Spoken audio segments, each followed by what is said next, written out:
मित्रों, वैदिक ज्योतिष केंद्र में आपका स्वागत है। आज हम बात करने वाले हैं जन्म कुंडली के अंदर किसी प्रकार का चतुर्ग्रही योग अगर आपके बन रहा है तो उसका फल क्या होगा।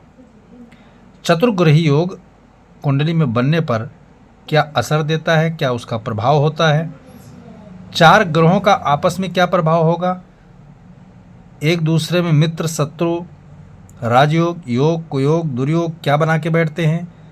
कहीं ना कहीं किसी न किसी कुंडली में ये योग जरूर मिलता है, तो उनका इससे क्या लाभ होगा, क्या हानि होगा, कैसी सफलता देती है, इनके संबंध कैसे रहते हैं, इन सब बारे में डिटेल से मित्रों हम चर्चा करने वाले हैं। तो चलिए वीडियो स्टार्ट करते हैं। जन्म कुंडली में चतुर्ग्रही योग संपूर्ण विश्लेषण। मित्रों यहाँ देख सकते हैं, लग्न कोई भी हो, ठीक है, लग्न कोई भी हो, चतुर्ग्रही योग, पहली बात तो यह है कि केंद्र में, अगर केंद्र में या फिर त्रिकोण में अगर ये चतुर्ग्रही योग आपका बनता है केंद्र या त्रिकोण में, तो इसका अपना प्रभाव पावरफुल होता है, यानी बलवान कह सकते हैं इसको हम। चाहे वो फल शुभ दे अथवा अशुभ दे, लेकिन वो बलवान जरूर रहता है। दूसरी बात, बाधकेश में अगर ये होता है,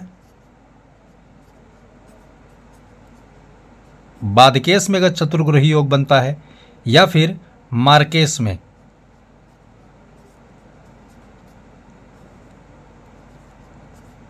मार्केश में या फिर बाधकेश में अगर ये चतुर्ग्रही योग बनता है, तब क्या होगा,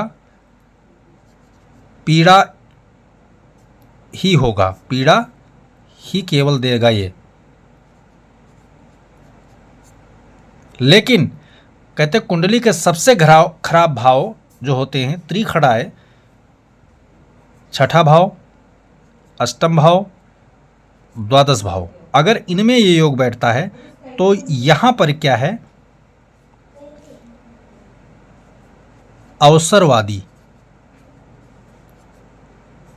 अवसरवादी प्रभाव रहता है इनका, ठीक है, अवसरवाद की तरफ इनका रुझान जो है ज्यादा रहता है। तो ये रहा भाव के अनुसार जो है ग्रहों का नैसर्गिक बल और प्रभाव भाव अनुसार, ठीक है। अब इसमें बल भी निकाला जाता है। बल कैसे निकाला जाएगा? बल निकालने के लिए सूत्र वही पुराने सूत्र ज्योतिष के जो लगने वाले हैं, स्वराशि, मूल त्रिकोण, ठीक है, उच्च, मित्र क्षेत्री, कारक, ठीक है, राजयोग।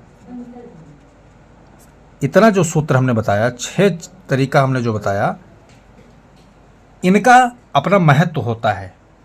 वो कैसे लागू होगा हम उसी पर डिटेल से चर्चा कर रहे हैं मित्रों। तो अब यहां पर देख लिए कि राहु, चंद्र, बुध और शुक्र, ठीक है, ये 4 ग्रह अगर किसी के लग्न भाव में बने हुए हैं, बैठे हुए हैं, लग्न में बन रहे हो, या फिर चतुर्थ में आ रहे हो, या फिर पंचम में बन रहे हो, या फिर दसम भाव में बन रहे हो, या फिर नवम भाव में बन रहे हो, इनका क्या फल होगा। इनकी स्थिति में एक स्टेटस इनको मिलता है। वो क्या मिलता है? केंद्रस्थ और त्रिकोणस्थ का इनके पास स्टेटस हो जाता है। अब हमें देखना ये है कि 4 ग्रहों में से ज़्यादा शुभ ग्रह आ रहे हैं या अशुभ ग्रह आ रहे हैं। ज़्यादा से ज़्यादा शुभ ग्रह अगर आ रहे हैं तो केंद्र का जो भाव होगा, लग्न, चतुर्थ और दसम, ठीक है, इनमें क्या होगा, प्रभाव इनका जो होगा वो 100% अच्छा हो जाएगा। अभी हम बल की तरफ नहीं आ रहे, अभी हम केवल भाव की तरफ जा रहे हैं। वहीं इनमें ज़्यादा क्रूर ग्रह हैं, जैसे मंगल, सूर्य, शनि, इनका प्रभाव ज़्यादा है, और वो त्रिकोण में, जैसे लग्न, पंचम और नवम में अगर पड़ रहे हैं तब इनका यहाँ पर जो है प्रभाव 100 रहेगा। यानी कि शुभ ग्रहों का प्रभाव केंद्र में और क्रूर ग्रहों का प्रभाव त्रिकोण में, ये 100% इनको केंद्रस्थ और त्रिकोणस्थ का जो हमने बताया ना, केंद्र में त्रिकोण में बलवान रहता है, ये बल यहाँ पर देखना जरूरी है। इस तरीके से बात कर लेते हैं मार्केस में। जितने शुभ ग्रह ज़्यादा होकर के दूसरे भाव में और सप्तम भाव में बैठेंगे, हानि का योग ज़्यादा बनेगा, 100% हानि का योग बनेगा। ठीक है, लेकिन वही क्रूर ग्रह हो करके ज़्यादा योग, जैसे इसमें 3 ग्रह शुभ योग के हैं, तो इसी प्रकार 4 ग्रहों में ज़्यादा क्रूर ग्रह हों और मार्केस के भाव में आ रहे हैं तो वहाँ पर क्या है, अशुभता में कमी आएगी और कई बार 50% तक अशुभ और शुभ दोनों तरीके के फल देने का काम करेंगे, क्योंकि मार्कत्व को रोक लेंगे। अब बात कर लेते हैं बाधकेश भाव की। तीसरा भाव, 11वां भाव और छठा भाव, ये 3 भाव जो है मार्केस हैं, बाधकेश हैं। अगर इनमें बाधकेश की बात करें तो बाधकेश में दोनों ग्रहों का प्रभाव अपना अपना तरीके के अनुसार होगा। दोनों भावों में सभी ग्रह लगभग अच्छे बताए गए हैं, लेकिन जब योग युति के साथ चतुर्ग्रही योग बनता है तो उनका ये देखना है कि एक ग्रह 2 ग्रह ऐसा ना हो कि वो 3 ग्रहों के आपस में पाप कर्तरी के एक ही भाव में फंसकर रह गया हो। जैसे अब यहाँ पर कोई पाप कर्तरी नहीं बन रहा है, लेकिन शुभ कर्तरी योग बन रहा है। इसी प्रकार शुभ कर्तरी का हमें शुभ मिलेगा और पाप कर्तरी का हमें पाप का फल मिलेगा। तो बाधकेश भाव में अगर शुभ कर्तरी बनेगा तो 100% अच्छा फल होगा, और यहीं पाप कर्तरी अगर बन जाता है बाधकेश भाव में तो क्या होगा, 50% हानिकारक और 50% जो है लाभ में रहने वाला है। ये तो हमने बात कर लिया भाव के। अब बचा त्रिखडाए 6, 8 और 12, इनकी क्या स्थिति है। इनमें यह देखना है कि अगर बुध के समेत, ध्यान से सुनना, बुध के समेत अगर चतुर्ग्रही योग बन रहा है 6, 8 और 12 में, बुध के समेत अगर चतुर्ग्रही योग बन रहा है तो उसका फल क्या होगा, 50% माइनस में ऑलरेडी चला जाएगा, लाभ नहीं मिलेगा। लेकिन अगर राहु युक्त, ध्यान से सुनना, बुध राहु एक साथ हों तब तो कोई दिक्कत वाली बात नहीं, यौगिक क्रियाओं पर हमें बल निकाल के पता चल जाएगा। अगर बुध न हो, राहु शामिल हो, अन्य कोई ग्रह शामिल हो, ठीक है, तब यहाँ का फल जो है 100% अच्छा हो जाएगा। बस बल निकालने के ऊपर डिपेंड करेगा मित्रों। नैसर्गिकता का फल इस प्रकार का होगा। नैसर्गिक रूप से हमने आपको बता दिया कि इनका प्रभाव क्या रहने वाला है।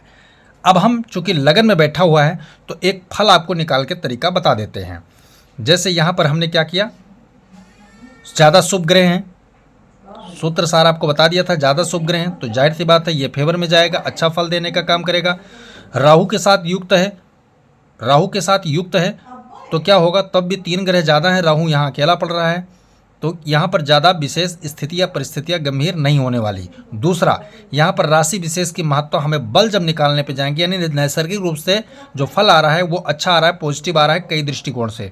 अब हमें बल निकालना है। बल में क्या होगा, मेष राशि में राहु का फल जो होता है वो ज़्यादा नकारात्मक नहीं होता, मध्य अवस्था में राहु कार्य करता है। और वहीं चंद्रमा जो है मित्र राशि में होता है और शुक्र सम राशि में होता है, बुध शत्रु राशि में होता है। मिला जुला फल ये रहने वाला है कि ऐसा जातक जो होगा बहुविकल्पीय वाला होगा और हर वक्त अपने आप को नूतन यानी नया करने पर विचार करेगा, विश्वास करेगा। बोरिंग किस्म का आदमी हो सकता है, वो कोई चीज़ ज़्यादा दिन तक वो यूज़ नहीं कर सकता, उसको नया परिवर्तन में लाने का उसके अंदर मस्तिष्क में विचारधारा बनेगी।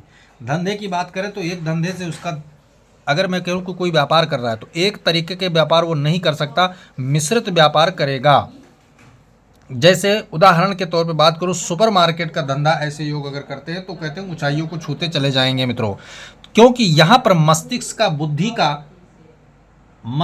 बुद्धि का जो प्रभाव है वो राहु खेल रहा है, राहु उसके साथ जो खेल रहा है और शुक्र उसका फायदा उठा रहा है। ध्यान से समझ में आपको आ गया होगा। वीडियो पसंद आए तो लाइक करें, शेयर करें, सब्सक्राइब करें और साथ में बेल आइकन का बटन जरूर दबाएं ताकि हमारा नया लेटेस्ट वीडियो आप तक मित्रों जरूर पहुंचे। जय सिया राम।